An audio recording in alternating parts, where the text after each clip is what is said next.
अब हम आपके सामने जिस शख्सियत को लेकर आए हैं, एक ऐसा मामला जिस पर इस वक्त सारी दुनिया सोच रही है कि कैसे इस मसले से निपटना है, कैसे इसे हल करना है, उसे हल करने के लिए एक मुकाबला हुआ था और वो मुकाबला इस शख्स ने जीता है।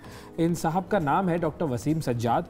ताल्लुक़ इनका है national university of medical sciences से, वहाँ पर असिस्टेंट प्रोफेसर हैं, साइंसदान हैं और सस्टेनेबल रिसर्च इनोवेशन कांग्रेस, ये कंपटीशन हुआ था और इसके अंदर इनका एक प्रोजेक्ट था जो था एलजी वेस्ट टेक्नोलॉजी और कार्बन कैप्चर के हवाले से। हाँ। अब उसे एलजी कहें या एलगी कहें, साइंस है वो कुछ भी कह सकती है। Algae waste technology for carbon capture, बुनियादी मुद्दा है कार्बन कैप्चर और इस कंपटीशन को उन्होंने जीता था। डॉक्टर वसीम सज्जाद साहब हमारे साथ मौजूद हैं। अस्सलाम वालेकुम सर। वालेकुम सलाम, थैंक यू सो मच। बहुत शुक्रिया, आपने वक्त निकाला। सबसे पहले तो हमें बताइए कि ये कंपटीशन था, ये क्या था, फिर प्रोजेक्ट पर भी आते हैं कि आपने क्या बनाया था। राइट, सो बेसिकली हर साल बेलमंट फंड एंड फ्यूचर आर्ट, दो ऑर्गेनाइजेशन है, वो कंपटीशन ओपन करते हैं under the sustainability research innovation Congress 2022 जो इस दफ़ा हुआ।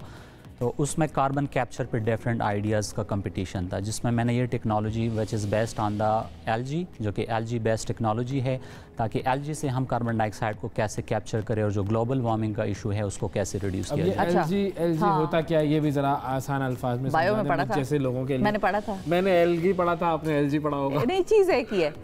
एलजी बेसिकली माइक्रोस्कोपिक प्लांट्स है जो कि मरीन एनवायरनमेंट में या फ्रेश वाटर में भी अवेलेबल। आपने देखा होगा कि सी या कहीं भी जाए तो वहाँ पे जो ग्रीन लेयर्स होते हैं, that is basically toxic algal blooms. अच्छा, वो टॉक्सिसिटी क्रिएट करते हैं, लेकिन कुछ एल्गी या एलजी ऐसे भी होते हैं जिसके फ़वाइद भी है।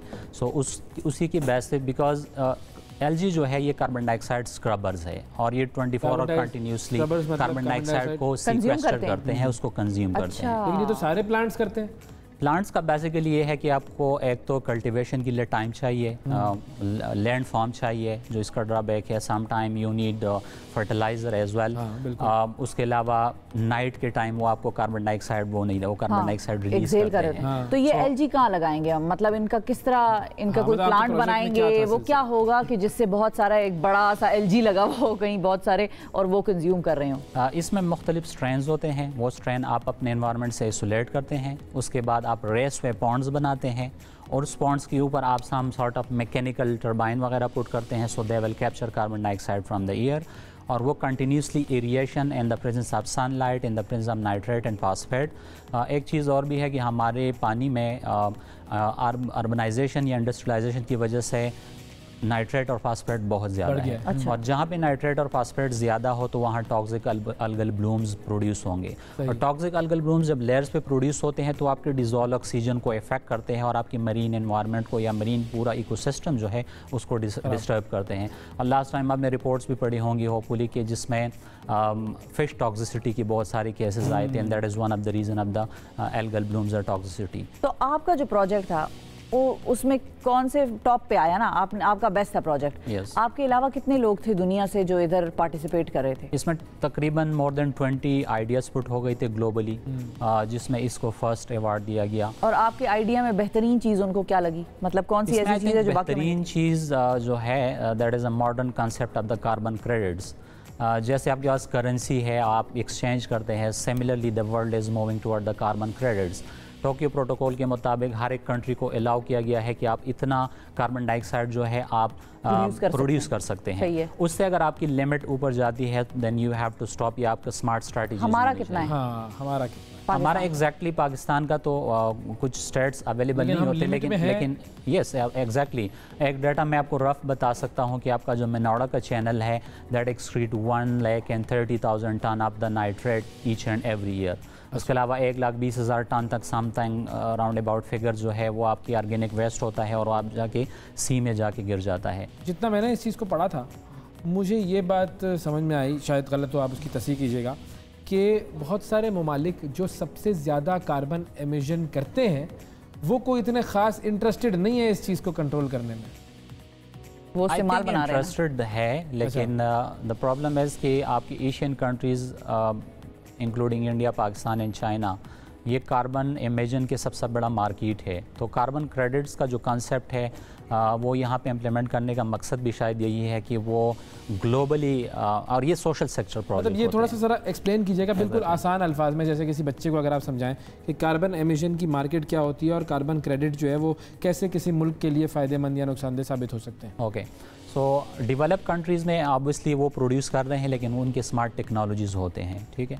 लेकिन पाकिस्तान में या जितनी भी डेवलपिंग नेशंस है, नॉट ओनली पाकिस्तान, चाइना हो गए, आपका इंडिया, ये सबसे बड़ा मार्केट इसलिए है क्योंकि ये ट्रेडिशनल मॉडलिटीज़ पे चलते हैं। मतलब आपकी एडवांस टेक्नोलॉजी यहाँ पे कहीं भी मतलब इम्प्लीमेंट नहीं, कार्बन एमिशन ज़्यादा होती है, कार्बन एमिशन ज़्यादा है।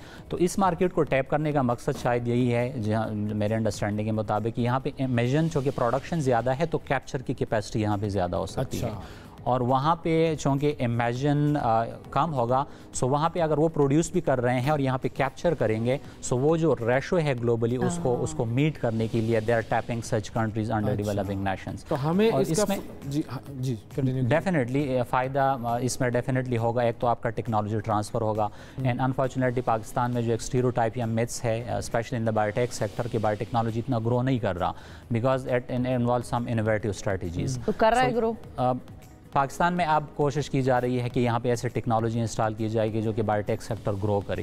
तो उसमें आपकी कैपेसिटी बिल्डिंग, आपका ह्यूमन रिसोर्स ऑब्वियसली स्किल होगा। ये जो क्रेडिट्स आप जब ये बेचेंगे तो obviously in term of finances और ऑब्वियसली हमें क्रेडिट मिलेंगे जब हम कार्बन कंट्रोल कर रहे हैं, एग्जैक्टली कार्बन को कैप्चर कर रहे होंगे तो हमें उसके क्रेडिट्स और इस क्रेडिट का हमें जो है वो इंटरनेशनली फ़ायदा होगा। एग्जैक्टली। अच्छा, एक और चीज़ जो मेरे जहन में आई वो ये कि हमारा एनवायरनमेंट बेहतर हो गया इस चीज़ से, ठीक है, हम जो है वो कार्बन क्रेडिट्स को बेचकर पैसे कमा सकते हैं, लेकिन जो आपका प्रोजेक्ट है वो स्केलेबल कितना है? क्योंकि बहुत मरतबा ये होता है कि एक प्रोजेक्ट है, आपने उसको सैंपल पाकिस्तान में इम्प्लीमेंट कैसे होगा, इम्प्लीमेंट कैसे होगा और कितने बड़े रकबे पर हम उसको पोटेंशियल कितना है कि इम्प्लीमेंट कर सकें?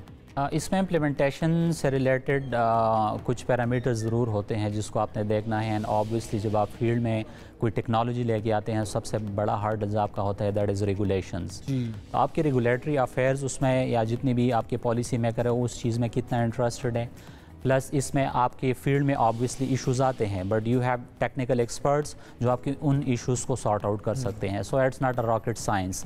आप जब चीज़ को लगा लेते हैं उसके बाद यू हैव डिफरेंट एक्सपर्टीज। हमारे पास वो सारी फैसिलिटी या वो यूँ कह लीजिए कि एलजी की प्रोडक्शन की जो एक रिक्वायरमेंट्स होती हैं किसी भी ज़मीन की या पानी की, वो है हमारे पास। एग्जैक्टली उसमें आपको तकरीबन रेस वेज या पॉन्ड्स लगाने के लिए आपको ज़मीन चाहिए होती है, मैकेनिकल डिवाइसेस चाहिए होंगे जो कि वो कार्बन को सीक्वेस्टर करे या कैप्चर करे, एंड ऑब्वियसली टेक्निकल एक्सपर्टीज़ आपको चाहिए होते हैं। सो आई थिंक आई बिलीव कि एक जॉइंट या कोलैबोरेटिव वर्क है जिसमें डिफरेंट स्टेक होल्डर्स होंगे तो ये इम्प्लीमेंट हो सकता है फील्ड में और स्केल भी हो सकता है। अच्छा, अब इस किस्म की जो कॉन्फ्रेंसेज होती हैं ये तो बाहर मुल्कों में ज़्यादा होती हैं और हमारे यहाँ से भी, एशिया से, हर पूरी दुनिया से लोग जाते हैं वहाँ पर अपने आइडियाज़ प्रेजेंट करते हैं और फिर वो इनाम भी जीतते हैं। उन ममालिक में इन प्रोजेक्ट्स की इम्प्लीमेंटेशन कितनी तेज़ है और हमारे यहाँ अगर हम कंपैरिजन करें पाकिस्तान में या इंडिया में भी फॉर दैट मैटर, वो कभी उस तरह से कॉन्फ्रेंस नहीं हुई कि हमारी तरफ से भी कोई गया हो या दुनिया से आए हो लोग। मुझे इतना आइडिया नहीं है इसका, लेकिन ये है कि पाकिस्तान में कम से कम नहीं हुआ, उसकी हम बात कर सकते हैं। तो अगर कंपैरिजन करेंगे कि बाहर इस किस्म की कॉन्फ्रेंसेज होना, दुनिया से उन्होंने डेटा और सारे प्रोजेक्ट्स और आइडियाज़ इकट्ठे किए, अपने मुल्क में उन्होंने इम्प्लीमेंट कर दिया और हम रह गए वैसे के वैसे। और उसमें कुछ मोटे मोटे रीज़न जो है जो मैं आपको बता सकता हूँ कि एक तो पाकिस्तान में स्पेशली या जितनी भी डेवलपिंग कंट्रीज़ है इसमें कोलैबोरेटिव वर्क नहीं है, या कोलैबोरेटिव वर्क वो लोग इसलिए सक्सेसफुल है कि वो एक प्रोजेक्ट को, एक आइडिया को लेते हैं, वो कम्युनिटी लेवल तक लेके जाते हैं और जब तक हमारे यहाँ प्रोजेक्ट आ गया, विन हो गया, एंड दैट्स इट। ठीक है, तो ये एक इम्प्लीमेंटेशन का फुकदान कहें। सेकंड, अगर आप देखें पाकिस्तान में प्रोक्योरमेंट के बहुत सारे इश्यूज़ है, ये पेपर रूल है, ये रूल्स है, ये रूल्स है। आप एक प्रोजेक्ट आइडिया पुट करते हैं, उसका रिव्यू प्रोसेस बहुत लंबा होता है, वो रिवीजन से गुजरते हुए 3-4 महीने उधर गुजर जाते हैं, फिर प्रोजेक्ट आता है, फिर अकाउंट ओपनिंग होती है, फिर प्रोक्योरमेंट में जाता है, तो ऑलवेज उसमें तकरीबन 1 साल गुजर चुका होता है। बाकी कंट्रीज़ में जो ई गवर्नेंस या आपके स्मार्ट स्ट्रेटजीज़ आ गई और वो क्विकली चीज़ों को कर लेते हैं। So that is I think something that can create impact जो कि आप उसमें बेहतरी ला सकते हैं। इस तरह की चीज़ इससे पहले दुनिया में कहीं इम्प्लीमेंट हुई है? बिल्कुल इम्प्लीमेंट हो गई है, जिसमें DCI डायरेक्ट कैप्चर जो है वो कुछ कंट्रीज़ में वो ऑलरेडी कर रहे हैं, और जितनी भी डेवलप कंट्रीज़ हैं, लास्ट ईयर स्मोक का जो इशू था पाकिस्तान में specially, so I was reading about a startup जो कि सिंगापुर में था, सो उन्होंने सेम LG को हाईवेज़ के ऊपर इंस्टॉल कर दिया, बिकॉज दे आर जितनी भी इनविजिबल आपके गैसेस होते हैं उसको कैप्चर करते हैं और वो स्मोक का इशू रिजॉल्व करते हैं। सो ऑब्वियसली पाकिस्तान की गवर्नमेंट की तरफ से या आपने गवर्नमेंट को अप्रोच किया अपने इस आइडिया के हवाले से कि भाई ये जीते हैं और इसको हम इम्प्लीमेंट कर सकते हैं, ministry of climate change for example support? Again इसमें कुछ चीज़ें ऐसी होती है जो आपको जॉइंटली लेके चलना पड़ता है अलॉन्ग विद द ऑर्गेनाइजेशन जहाँ पे मैं काम कर रहा हूँ। सो इसमें काफ़ी चीज़ें हो रही है and I am trying to bring the technology, लेकिन एट दिस स्टेज मैं कुछ चीज़ें जो है वो आपका अपना इरादा क्या है, नेक्स्ट स्टेप क्या है? ये तो आपने कॉन्फ्रेंस भी जीत लिया, आइडिया भी प्रेजेंट कर लिया, बता भी दिया कि भाई ये कर सकते हो, करना है तो कर लो, आगे क्या करना है आपने? आगे मेरा जो मोटो है स्पेशली ये टेक्नोलॉजी लेके आना और यहाँ पे इम्प्लीमेंट करना, and I am very hopeful कि इंशाल्लाह हो जाएगा। फेज़ 2? यस, इसका फेज़ 2, लेकिन अगेन कुछ चीज़ें ऐसी इस स्टेज पे है कि मैं डिस्क्लोज नहीं कर सकता। बिल्कुल, हम डिस्क्लोज ना करें, जब वो सूरज निकलता है तो सभी देखते हैं उसको, वो इंशाल्लाह सूरज निकलेगा। बहुत शुक्रिया अदा करेंगे डॉक्टर वसीम सज्जाद साहब हमारे साथ मौजूद थे। नाज़रीन,